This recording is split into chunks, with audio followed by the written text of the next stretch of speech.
Horizon Zero Dawn, built to be one of the best looking games on the PlayStation 4 at the minute and receiving rave reviews from anyone within a 30-mile radius of it. Be they paid reviews or not, I'm not completely sure, but considering a packet of cheese and onion crisp only has to vaguely resemble actual edible food to receive a 10 out of 10 from IGN, it's time to have a look at the good, the bad and the ugly of Horizon Zero Dawn from my personal playthrough.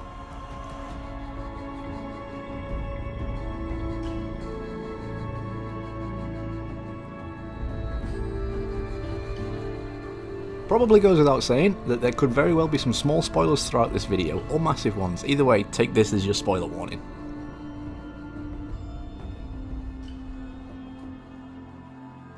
Horizon Zero Dawn, a third-person open-world adventure role-playing game exclusive for the PlayStation 4, given to us lovingly by the Guerilla Games, Guerilla Games, follows the protagonist Aloy, and it is Aloy and not Alloy, but I do see where they were sort of trying to go with that one, or at least I think I do.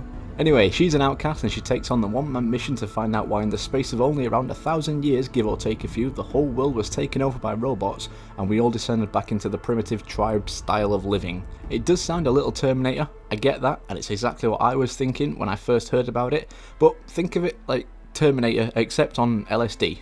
All jokes aside, it's the first good point of the game. It's the story. It's an open world game, so it's full of the pointless find my dead uncle's pet cat style things, but when it boils down to it, at its heart it does have a polished game narrative. Now, I don't want to say too much about the twists and turns on this one because it really is something that you have to let yourself get lost in, but it mainly follows as thus. Aloy is shunned by society and wants to know why. She finds a pretty earring that gives her special powers in an old ruin, a building to me and you. She then wants to find out who her mother is and takes part in a competition called The Proving. The Proving is massacred due to some dude called Olin leading a really bad dude to Aloy, and they really don't like her for some reason. Then Aloy awakens in a temple, told that she is now the Seeker and is basically given the free reins of the entire kingdom, so off she pops to pop Olin. Turns out he's not such a bad guy and leads Aloy towards a ruin, again a building to me and you, of the old ancient people called Pharaoh robots, which she can inexplicably gain access into due to her genetic similarity to one Elizabeth Sobek. Now, this is literally all I'm going to say about the story because I don't want to give too much of this away, and if anything, I kind of want to leave you with more questions than answers. My philosophy in a game like this is side missions first, then main game, and though I did manage to stay true to this, I rushed my ass through the side quests to continue the story, because what a story it is. So, that's a very strong start.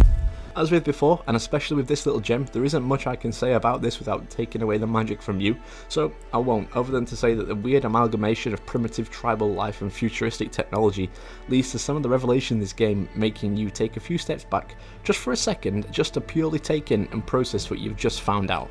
The cutscenes bring out emotion when I'm not entirely convinced that's what they were aiming to do, but you sort of see them through the eyes of Aloy, so I guess in a strange and wonderful sense, you are feeling what she would be feeling as this weird world that she's found herself in unravels at her feet.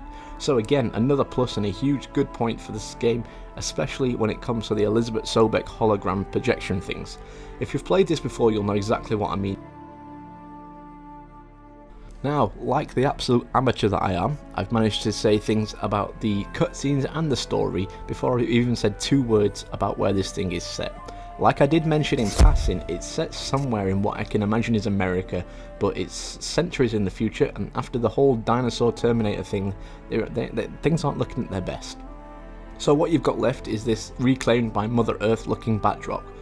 Sure, some buildings and stuff still kinda exist, but they're abandoned and they're falling apart with plants growing in places that they didn't even know they had places. But that only adds to the feel of where you are. I'm a massive history fan and I often blow my own mind thinking of what things must have been like thousands of years ago, so it's probably safe to say the dudes and dudettes in this game would do the exact same things.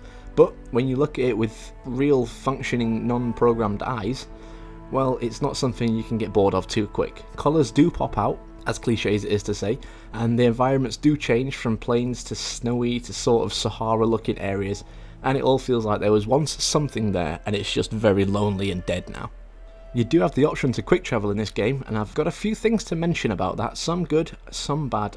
Ultimately, you'd be more inclined to just spend a little bit of time looking around if it wasn't for the first thing that really pisses me off about this game. It looks awesome, and there's no denying it, and I've wanted to have more to show off for this bit, like some awesome views or stuff from high buildings, but the truth is that's really not possible in this game, and it's for one simple yet very annoying reason: monsters mobbing you wherever you go. If you want to go on a stroll for a collectible, well, you have to get ready to face 600 robots at the same time. Look, it seems lazy to me, and the only thing that saves this from being bad and not just ugly is the fact that you can get some awesome experience from killing these along with some useful items in the game. But honestly, sometimes I just feel like I just want to have a walk around, and you can't do that at all, even when the most benign monsters aren't happy with your presence. And while it is part of the story and it does all sort of get explained, it still annoyed me to no end. But nothing, and I mean nothing, annoyed me more than fucking glint hawks. If you've played this game, you'll know exactly what I'm talking about. They're everything bad in games. They fly, they are everywhere in mass, they are never alone, and they slow you. Now don't get me wrong, by all means they're not a hard mob to kill, but if there's a robot fight scene in the game, well then there's going to be at least 6 of these to kill.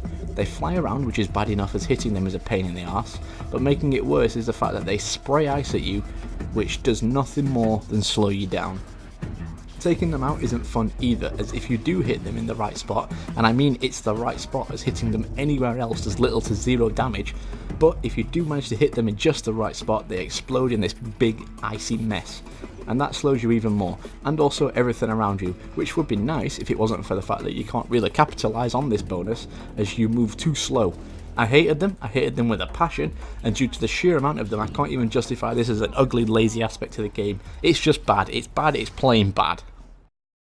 So anyway, I've had my little rant, so onto a more positive note, and it seems like such a little thing too. While, like I said before, there is fast travel in this game, you've got to be smart about how and when you use it, because it's not to be taken an advantage of, and it's certainly not to be taken for granted. By that I mean it's not infinite. You'll have to come across or create fast travel packs so that you can travel to previously located areas in the game. It's not a massive issue if you do run out of these, because there are other ways of getting around, overriding robots and mounting them to ride them, for example. But there are some distances that are just too great to cover even with your own 2 feet, and this game is huge, so that's when these little babies come in and do their bit. The point is, you aren't free to just jump around the game, and you have to be creative with them. A little use I had for them, which is a little bit unorthodox, in the early game anyway, was to fast travel away when things got a little bit too hardcore for my liking. You did hear what I said rightly then, you can fast travel away during combat. Later on in the game you do get your chance to create yourself a golden fast travel pack giving you infinite uses, and that is both a blessing and a curse, but I'll get a little bit more into that later on.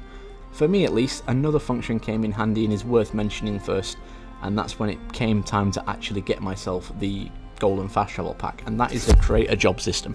While it could have done with a little bit more explanation, this thing can very quickly become your best friend. When in the menus, you'll notice that you are prompted to press square for creating a job. Now at first I thought this was some form of queuing system, but it turns out it's actually much more useful than that and does exactly what it says it does. If you mark something as a job, it does just that. It makes it an errand for you to go and run. So for example, with the golden fast travel pack, it'll show you what you'll need and points you to where you'll need to go to get these ingredients. It can be used with anything in the crafting system, so don't be afraid to use it as often as needed, and hell, it beats trying to find the things yourself, because that gets very tedious very quickly. Now touching back on what I said before about the golden fast travel pack being both a blessing and a curse, here's the curse part: the loading times.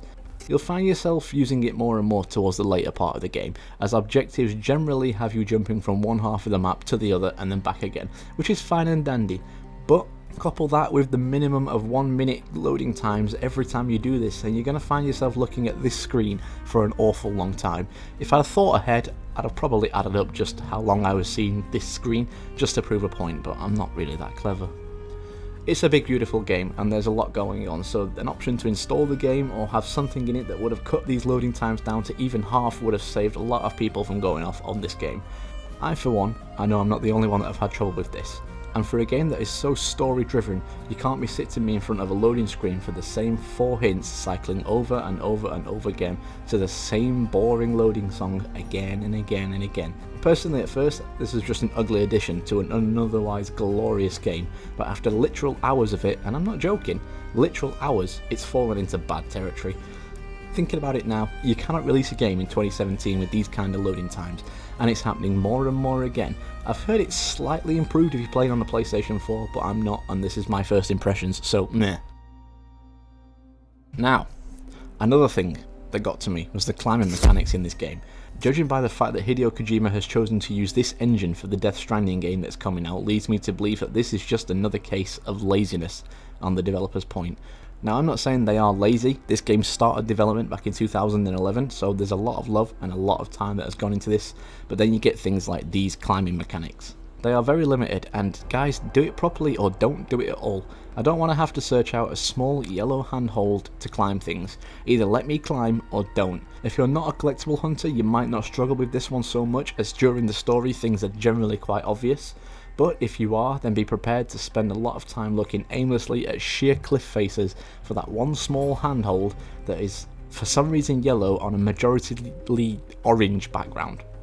Don't get me wrong, when you do get it to work, it's solid and it does this cool slow motion thing and it's all really impressive, but considering I'm a completionist, I had no end of trouble with this one, so for me anyway, it's bad. Like I said, do it and do it right, or just don't do it at all.